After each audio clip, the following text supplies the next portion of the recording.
Hello, আমি রুশ্মি, তোমাদের কাছে আবার নতুন একটা ভিডিও নিয়ে চলে এসেছি। তোমরা তো সবাই আইসক্রিমের সাথে গোলাপ জামুন খেয়েছো, এখন আমি টক দইয়ের সাথে খেতে বসেছি গোলাপ জামুন। কেমন লাগে খেতে দেখি? খাও, দাঁড়াও। আমি খেয়ে দেখি। আচ্ছা, খেয়ে দেখো। টক দই তোকে খেতে হবে, টক দই খেলে ফর্সা হয়। তুমিও বলেছিলে জল খেলে ফর্সা কই, আমি তো ফর্সা। জল খেলেও ফর্সা হয়। আমি এখন একটু ফর্সা। বাচ্চাদেরকে খাওয়ানোটা বুঝোই তো ভীষণ চাপের। যা খাবে তাই খেলেই ফর্সা হবে, শাক সবজি এইগুলো খেলে এমন চুল হয়। কেমন লাগছে টক দইয়ের সাথে গোলাপ জামুন? ব্যাট খুব বাজে, কিন্তু তোকে তো 2 চামচ খেতেই হবে।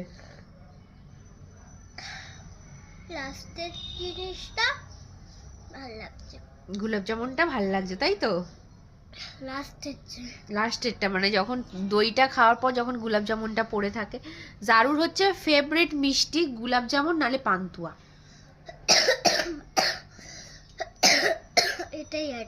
এটাই আর কি।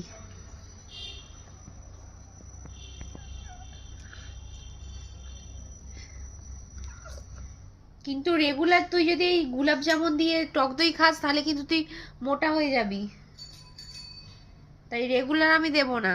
আজকে খেয়ে নিচ্ছে, কাল থেকে বলবে গোলাপ জামুন এনে দাও আমাকে, নাহলে পান্তুয়া এনে দাও।